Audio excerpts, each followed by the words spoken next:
Hello and welcome back to our channel. Thank you for joining us. Konnichiwa, hajime mashite, which means very, very nice to meet you. Today we are in the beautiful city of Kyoto in Japan, and we have got a big itinerary plan for today. We're going to hit some of the beautiful, beautiful spots that people know about, and also visit some of the less well-known spots as well.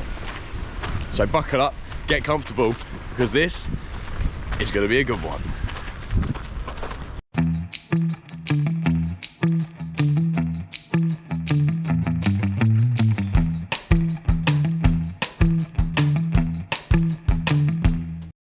The Keage Incline is one destination we hadn't heard about before, and we don't understand why it's not more talked about.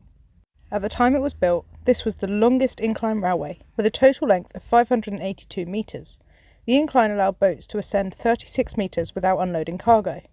It's disused now, but makes a fantastic walk during cherry blossom season. So a good tip, get off at Keage station, and you get to walk down the incline. So instead of this being incline, this is decline. Delightful.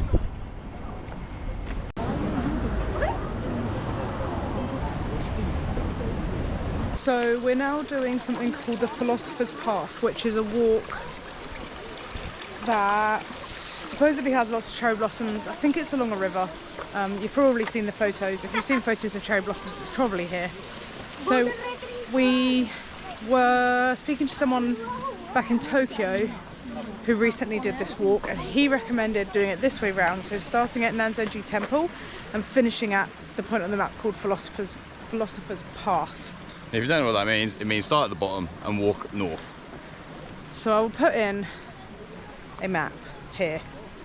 This is the path we are taking. This is now the beginning of the path of philosophy. We are here and we'll walk along here. And already beautiful. Lots of cherry blossoms. The Philosopher's Path is a pedestrian path that follows this cherry tree lined canal in Kyoto. It got its name from philosopher Nishiki, who often walked this path as part of his daily meditation. It's most popular in the spring when the cherry blossoms create a tunnel of pink when they're in full bloom.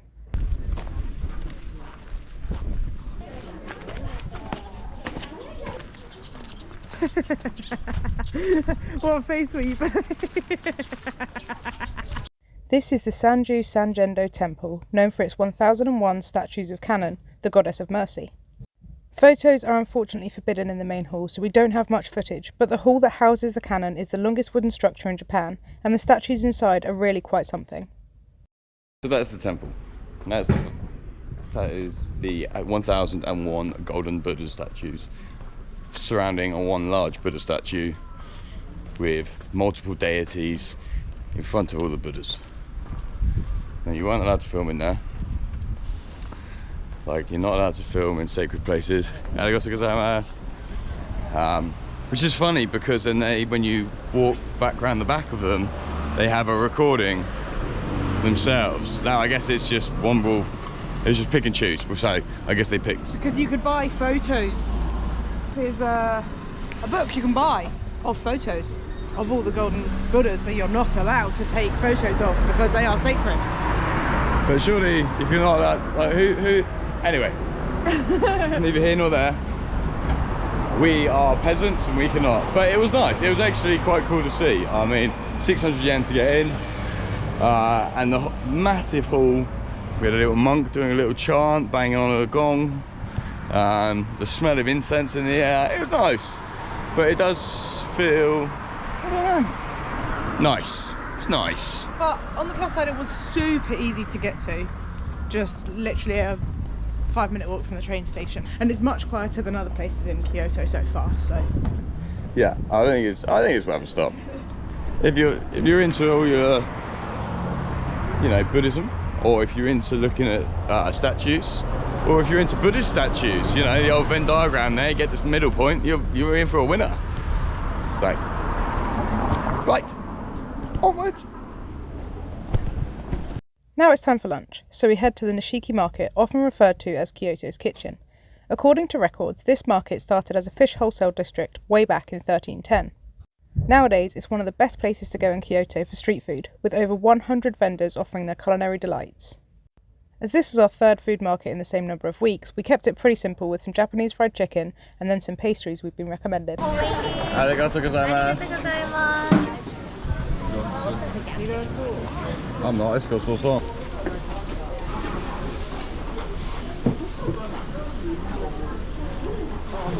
It's good?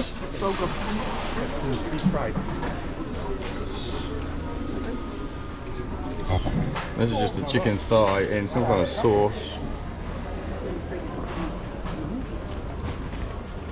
Mmm. Good? Mmm. Thank you. What does it taste like? I don't know. It's like sweet. So these are really popular in Japan. We've seen them everywhere, but we haven't tried one yet. It's a melon bun, or sometimes called a melon pan. So we'll try that one first. And that's just a cookie. You get them all over the place. Right, so let's have a look what we got. So it's literally just white and fluffy in the middle. Nothing. It smells like pub carpet. Serious? Yeah, spilt cider.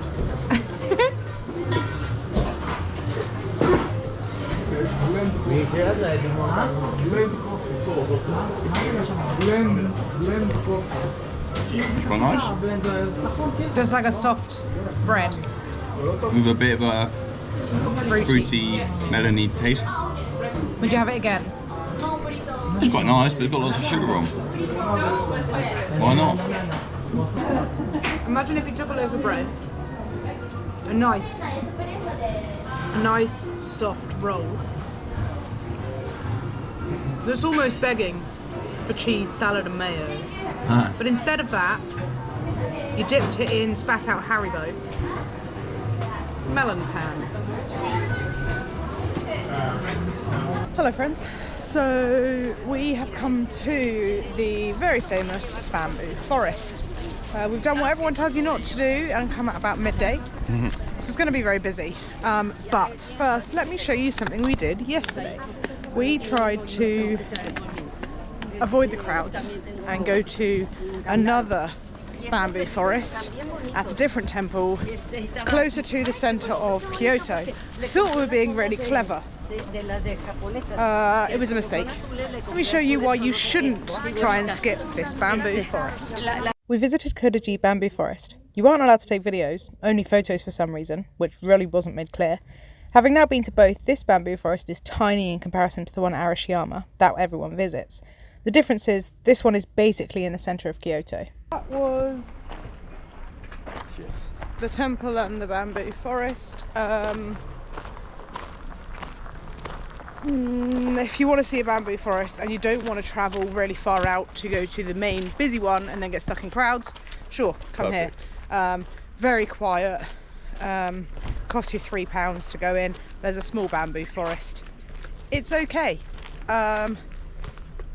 We're not too fussed about stuff like that. Like bamboo forests, we've seen plenty. But it is one of the main tourist attractions in Kyoto, so if that's what you're after and you don't want to battle the crowds, sure, come here. But here's hoping we find something more exciting today, because that was boring. Okay, back to the main bamboo forest at Arashiyama. I'm not going to sugarcoat it, it's a pain to get to. You're looking at 2 trains and about a 2.5 kilometre walk. The crowds here are horrendous. We've heard going very, very early avoids them, but everyone is told the same thing, so we aren't sure how true that is. If by some miracle you manage to get the place to yourself, sure, it would make for some great photos, but with this chance being extremely slim, we aren't sure this place deserves the attention it gets.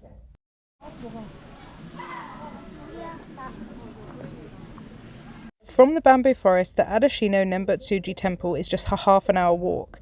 It's believed that approximately 8,000 stone images and pagodas here commemorate the souls of those who died without kin. There is a small bamboo forest here, and very few make the walk from Arashiyama, so if you want a more peaceful experience, consider coming here. 8 minutes further north of the previous temple, you'll reach Otagi Nenbutsuji, which in our opinion is the best one and definitely worth a visit.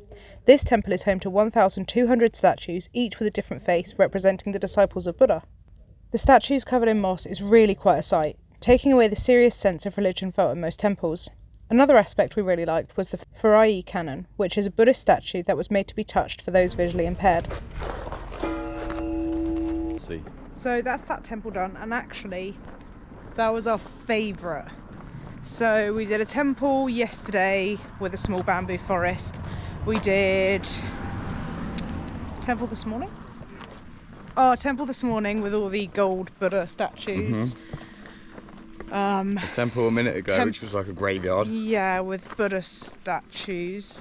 But then this one, okay, it is a bit of a walk to get to. From the bamboo forest, it's about a half an hour walk.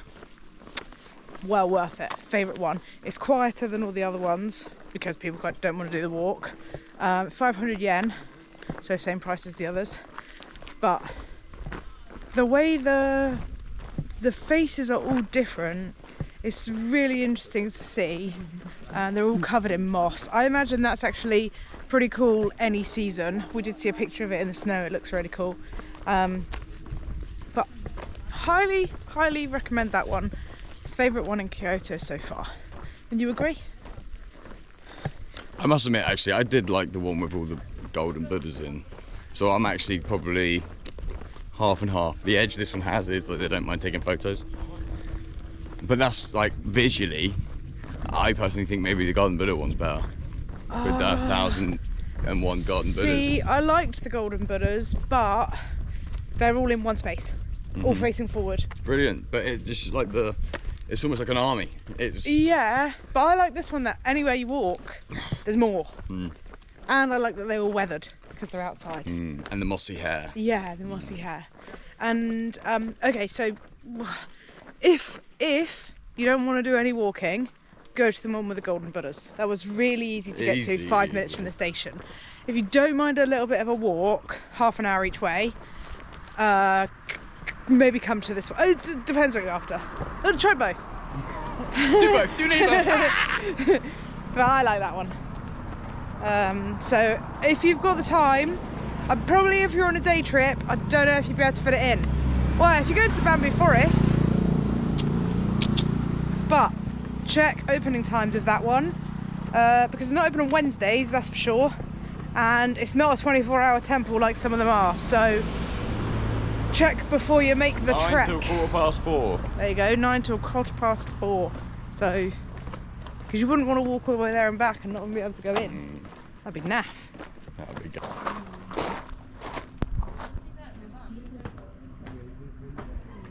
No trip to Kyoto would be complete without a visit to the Fushimi Inari shrine, famous for its thousands of vermilion torii gates.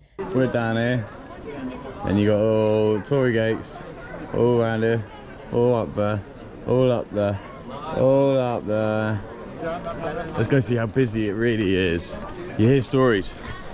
You hear stories of it just being absolutely just rammed. I mean, what's the time? It's 5 o'clock now. The sun goes down in an hour. Still pretty busy. Still pretty busy. People warned us this would be crowded unless you went before 7 AM, but actually we found 5 PM pretty manageable if you were willing to walk about 20 minutes up the stairs. The hike to the summit takes around 3 hours, but if like us you don't quite have the time, you can walk as far as you like and then turn back. If you love this journey through Kyoto, hit like, subscribe and let us know your favourite spot. Until next time, sayonara from Kyoto.